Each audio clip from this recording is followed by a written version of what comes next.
اور صدقہ کے جتنے فضائل تفاسیر میں آئے ہیں یا حدیث میں آئے ہیں، اگر انسان پڑھنا شروع کرے اور ان پہ تھوڑی سی غور و فکر کرے، توجہ کرے، تو انسان کو یہ معلوم ہوتا ہے کہ یہ جو ہم دیکھ رہے ہیں حقیقت میں اپنے لیے ایک بینک بیلنس بنا رہے ہیں، سٹور کر رہے ہیں۔ کیونکہ میرے مصطفیٰ نے فرمایا ہے کہ اے دنیا والو، 3 چیزوں پہ میں قسم اٹھاتا ہوں۔ صحابہ کرام رضوان اللہ تعالی علیہم اجمعین نے عرض کی، بندہ نواز قسم کس کے لیے اور کن چیزوں پہ آپ قسم اٹھا رہے ہیں؟ تو میرے مصطفیٰ نے فرمایا کہ جان لو کہ میں تمہیں قسم اٹھا کے دیتا ہوں، حالانکہ میرے مصطفیٰ کی زبان سے جو لفظ نکل جائیں تو یہ آپ کو جاننا چاہیے کہ رب کائنات کے پیارے رسول کی زبان سے سوائے وحی کے اور کچھ نکلتا ہی نہیں ہے۔ میرے مصطفیٰ نے فرمایا کہ اے میرے صحابہ، پہلے تو اس چیز پہ میں قسم اٹھاتا ہوں اور تم کو یہ یقین دلاتا ہوں کہ تمہیں یاد ہونا چاہیے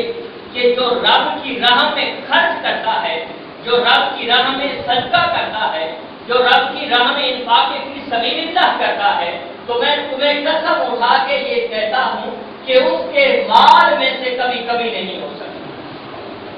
اس کے مال میں کبھی کبھی نہیں ہو سکتی۔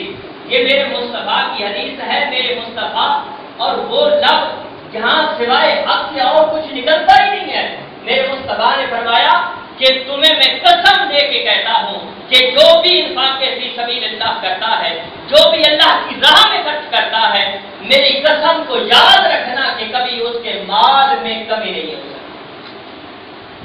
دوسرا فرمایا کہ میں اس چیز پہ بھی قسم اٹھاتا ہوں کہ جو شخص جس پہ ظلم کیا جاتا ہے اور وہ ظلم کو سہ کے اس پہ انتقام نہیں لیتا، بس اس معاملے کو رب کے سپرد کر دیتا ہے، رب کے حوالے کر دیتا ہے، فرمایا میں اس چیز پہ قسم اٹھاتا ہوں کہ رب کائنات اس کی عزت کو بڑھاتا رہتا ہے، اس کی عزت اور زیادہ کرتا رہتا ہے کہ اس پہ ظلم کیا گیا، اس نے اس معاملے کو رب کے حوالے کر دیا کہ مالک تو جان اور تیرا کام جانے، میں نے تیری رضا کی خاطر تیرے حوالے کر دیا اور میں نے اپنے آپ کو تیرے حوالے کر دیا، اس معاملے کو تیرے حوالے کر دیا، میں کوئی اس پہ جو ہے انتقام نہیں لوں گا۔ تو میرے مصطفیٰ نے فرمایا میں قسم اٹھاتا ہوں کہ رب کائنات اس کی عزت کو بڑھاتا رہتا ہے، اس کی عزت لوگوں کے اندر اور زیادہ کرتا رہتا ہے۔ اسی طرح ایک اور روایت کے اندر آتا ہے، حضرت ابو ہریرہ رضی اللہ تعالیٰ عنہ روایت کرنے والے ہیں کہ میرے مصطفیٰ نے فرمایا کہ ایک شخص پہاڑیوں میں سے گزر رہا تھا تو کیا دیکھتا ہے کہ بادل کے ٹکڑا بنا ہوا ہے اور اس میں سے ایک آواز آ رہی ہے، اس کو حکم دیا جا رہا ہے۔ وہ شخص کہتا ہے کہ میں نے توجہ کی، جب توجہ کی تو اس بادل کو یہ حکم دیا جا رہا تھا کہ جاؤ فلاں شخص کے باغ کو سیراب کرو۔ میں حیران ہو گیا۔ یہ مسلم شریف کی حدیث پاک ہے، یعنی پہلے قرآن پھر بخاری پھر مسلم، اور بعض محدثین تو مسلم کو بخاری پہ بھی زیادہ ترجیح دیتے ہیں۔ مسلم کی حدیث پاک ہے کہ میرے مصطفیٰ نے فرمایا کہ ایک شخص ویرانے میں سے گزر رہا تھا کہ ایک بادل کے ٹکڑے کو دیکھا جس کو حکم دیا جا رہا تھا کہ جاؤ فلاں شخص کے باغ کو سیراب کرو۔ تو وہ شخص دیکھتا ہے پہاڑی پہ بارش ہونا شروع ہو جاتی ہے اور ایک نالا نما ندی نما پانی اپنا رستہ بناتے ہوئے ایک باغ میں جا پہنچتا ہے۔ وہ شخص کہتا ہے میں بھی اس پانی کے ساتھ ساتھ چلنے لگا اور جہاں اس کو کہا گیا تھا وہ باغ میں پانی پہنچ جاتا ہے۔ میں ایک شخص کو دیکھتا ہوں، وہ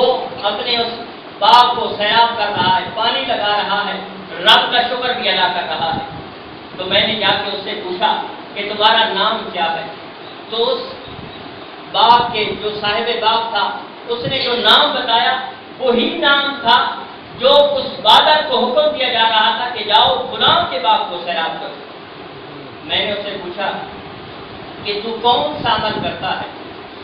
اس نے کہا کس وجہ سے تو اتنی باتیں میرے ساتھ کر رہا ہے؟ تو میں نے اسے یہ معاملہ بتایا کہ اس بادل کو حکم دیا گیا ہے کہ تیرے باغ کو سیراب کرے اب تو یہ بتا کہ تو کون سا عمل کرتا ہے کہ جس کی وجہ سے یہ تیرے باپ کو سیراب کیا جا رہا ہے اور تمہیں یہ مرتبہ اور مقام بھی دیا جا رہا ہے؟ تو اس نے کہا کہ میں اور تو کوئی عمل نہیں کرتا، لیکن جو بھی میرے اس باغ سے آمدنی ہوتی ہے، جو بھی پیداوار ہوتی ہے، اس میں سے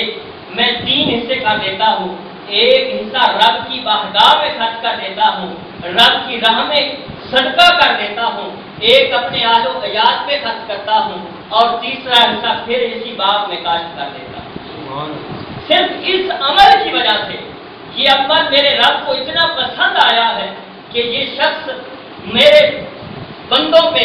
خرچ کرتا ہے، میری رضا کی خاطر، میری خوشی کی خاطر، مجھے خوش کرنے کی خاطر، مجھے راضی کرنے کی خاطر میرے بندوں کو خوشحال کرتا ہے، جو غریب ہیں ان پہ خرچ کرتا ہے۔ تو رب کائنات نے اس کو اتنا شرف اور مقام دیا ہے کہ خود بادل کو حکم دیا جا رہا ہے کہ جاؤ گناہ کے بعد کو سیراب کرو۔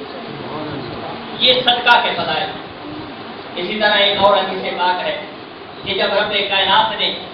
اس زمین کو بنایا تو زمین نے ہلنا شروع کر دیا، تو رب کائنات نے اس پہ پہاڑ کو کاٹ دیا۔ جب فرشتوں نے پہاڑ کو دیکھا تو مالک کی بارگاہ میں عرض کرنے لگے کہ الہ العالمین، اس پہاڑ سے بھی کوئی سخت چیز ہو سکتی ہے؟ اتنا سخت، اتنے سخت پتھر، اس سے بھی کوئی سخت چیز ہو سکتی ہے؟ تو رب کائنات کی طرف سے حکم آیا، ہاں اے میرے فرشتوں، اس پہاڑ سے بھی سخت لوہا ہے جو اس پہاڑ کے ریزہ کر دیتا ہے، اس پہاڑوں کے ٹکڑے کر دیتا ہے۔ مالک کی بارگاہ میں پھر فرشتے عرض کرتے ہیں، مالک کیا اس لوہے سے بھی کوئی سخت چیز ہے؟ رب کائنات کی طرف سے حکم آتا ہے، ہاں اے میرے فرشتوں، اس لوہے سے بھی سخت چیز آگ ہے جو اس کو پگھلا کے موم کر دیتی ہے۔ پھر اللہ کے پاک فرشتوں نے عرض کی، مالک کیا آگ سے بھی کوئی سخت چیز ہو سکتی ہے؟ رب کائنات کی طرف سے حکم آیا، ہاں اے میرے فرشتوں، آگ سے بھی سخت چیز پانی ہے جو اس کا نام و نشان تک مٹا دیتا ہے، اس کی زندگی کی رمق کو ختم کر دیتا ہے، اس کو بجھا کے راک کر دیتا ہے۔ یہ پانی ہے جو آگ سے بھی سخت ہے۔ پھر وہ عرض کرتے ہیں، مالک لمجزل،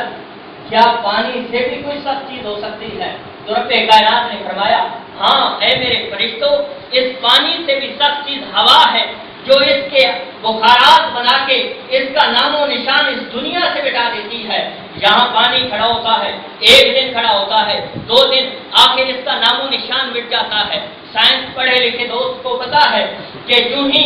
پانی کھڑا ہوتا ہے تو اس سے بخارات اٹھنا شروع ہو جاتے ہیں جو حقیقت میں جا کے بادل بن جاتے ہیں۔ میرے رب کی طرف سے حکم آیا، اے میرے فرشتوں، پہلے پہاڑ سے زیادہ سخت لوہا تھا، لوہے سے زیادہ سخت آگ تھی، آگ سے زیادہ سخت پانی تھا، اور پانی سے زیادہ سخت ہوا ہے کہ وہ اس کے بخارات بنا کے اس کا نام و نشان تک مٹا دیتی ہے۔ مالک کی بارگاہ میں پھر عرض کی گئی، مالک کیا اس ہوا سے بھی سخت کوئی چیز ہے؟ تو رب کائنات کی طرف سے حکم آیا، ہاں اے میرے فرشتوں، جان لو کہ ان سب چیزوں سے سخت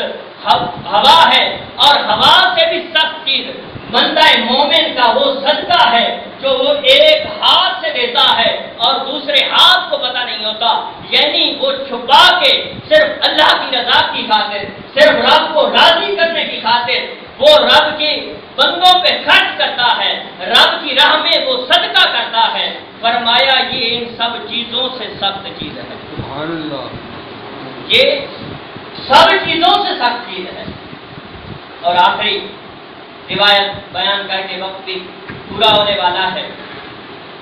کہ میرے مصطفیٰ نے فرمایا کہ دنیا میں 4 طرح کے لوگ ہوتے ہیں، 4 طرح کے لوگ۔ پہلا وہ شخص کہ جسے رب کائنات نے مال بھی عطا کیا ہے اور علم بھی عطا کیا ہے، وہ علم کے ساتھ ساتھ مال کو رب کی بارگاہ میں خرچ بھی کرتا ہے، رب کے بندوں پہ خرچ کرتا ہے، اور اپنے مال میں رب کا حق تسلیم کرتا ہے، یعنی وہ رب کے بندوں پہ خرچ کر کے رب کا حق تسلیم کرتا ہے، اور وہ صلہ رحمی کرتا ہے، یعنی اپنے عزیز و اقارب، رشتہ دار، دوست احباب اور ملنے جلنے والے لوگوں کے ساتھ وہ تعلقات کو جوڑ کے رکھتا ہے،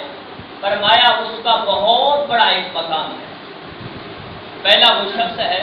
جسے علم بھی دیا گیا اور مال بھی دیا گیا، وہ علم کے ساتھ ساتھ مال